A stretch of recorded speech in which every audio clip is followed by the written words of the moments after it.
जो अप्रैल का महीना है पाइसियंस, वो भी यहाँ पे जो है हमें इस वक्त जो है वो ब्लेसिंग दे रहा है, जो है फाइनेंशियल सेक्टर के अंदर एक रोशनी लेके आया है, और ज़ाती ज़िंदगी में भी जो है थोड़ा जो आपकी अज़दवाजी ज़िंदगी, बिजनेस रिलेशन, सोशल रिलेशंस, मार्च वाली केयर यहाँ पे भी अभी चल रही है। केयरफुल रहिए, गलत फहमियों ना पैदा हों, आप कोई किसी भी सिचुएशन को लेके आपने ट्रिगर नहीं होना कि दिल खट्टा हो जाए, थोड़ा सा केयरफुल आपने चलना है रिलेशनशिप्स को लेके।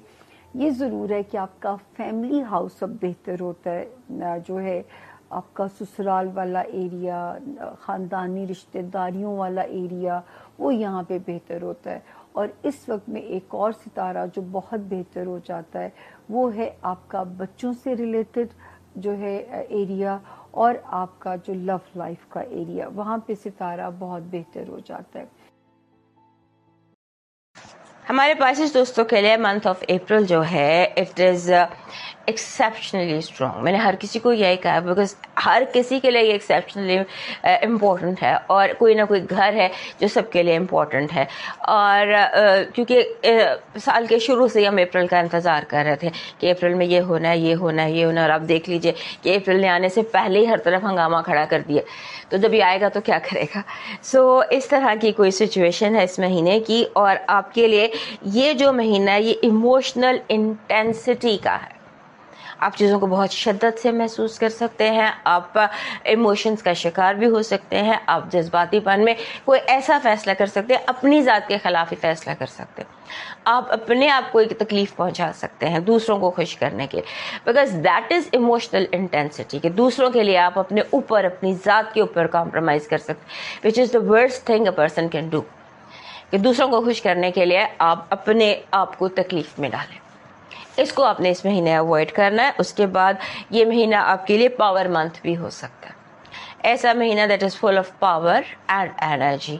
अपनी जो ये आपकी जो इमोशनल इंटेंसिटी है इसको पावर गेन करने की तरफ चैनलाइज कर लें, उसको चेंज कर ले, उसका रास्ता बदल दें। हम अपने जज्बात का रास्ता बदल सकते हैं ना, ये इतना तो हमें इख्तियार है। सो अपने जज्बात का रास्ता बदल दीजिए, फ्लो बदल दीजिए, दरिया का, समंदर का रुख बदल दीजिए, वो आपके हक में रहेगा। उसके बाद सेकंड हाउस में जैसे 5 एनर्जीज हैं, मार्स भी वहाँ पे, मरकरी भी वहाँ पे, सन भी वहाँ पे, नेपच्यून भी वहाँ पे, सैटर्न भी वहाँ पर, और फिर नया चांद भी वहाँ पर। सो नया चांद जो है ये रीसेट होता है। इस महीने का जो रीसेट है ना, हर मून का जो अपना एक एक्सिस है, एक जैसे इस महीने लिब्रा में पूरा चांद है, और लिब्रा के बिल्कुल ऑपोजिट 7th हाउस में नया चांद है, एरीज में नया चांद है, लिब्रा में पूरा चांद है, और ये आपका एक्सिस बनता है फाइनेंशियल।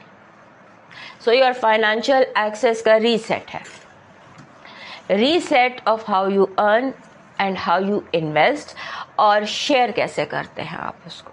सो ये आपकी रीसेटिंग ऑफ मून है, इसको भी आपने देखना है कि आप अपनी फाइनेंशियल रीसेटिंग की कुदरत आपको मौके देगी, डोंट मिस दैट।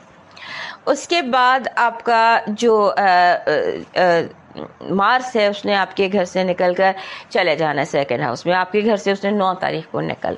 सो एक पैसिव एग्रेसिव सी आपकी इनर कॉन्फ्लिक्ट इस महीने रह सकता है। 2nd हाउस में आगे भी मार्स बहुत पावरफुल हो जाएगा, और फिर एक अंदरूनी कॉन्फ्लिक्ट, अंदर का जो एक होता है ना झगड़ा बंदे के अंदर, वो शुरू हो जाता है, पैसिव एग्रेसिव, सब गुस्से से उठते हैं और फिर आप बैठ जाते हैं सोच के नहीं। इस तरह का आपका रवैया है, इसको आपने कंट्रोल करना है। और headline of the month is आपके 3रे घर से यूरेनस जो है ये आपके 4थे घर में आ जाएगा। पिछले 7.5 सालों में आपकी कम्युनिकेशन, 3rd हाउस के तमाम तर मामलात बहुत तेज़ी से तब्दील हुए, और अब ये तब्दीली आ जाएगी आपके 4थे घर में। इस पर हम बात करेंगे, अलग से बात करेंगे क्योंकि बहुत बड़ा टॉपिक है। और उसके बाद आपका जो इस महीने जो इम्पोर्टेंट रहने वाले घर हैं आपके, वो आपका पहला घर, 1st हाउस, ज़ात, 2रा घर माल, और फिर आपका 4था घर आपका घर। सो इस पर आपने थोड़ा सा ध्यान करना है। एंड یہ آپ کا منتھ آف اپریل تھا. صحت زندگی رہی. پھر ملیں گے اگلی بار کے لیے. اجازت دیجیے. اللہ حافظ.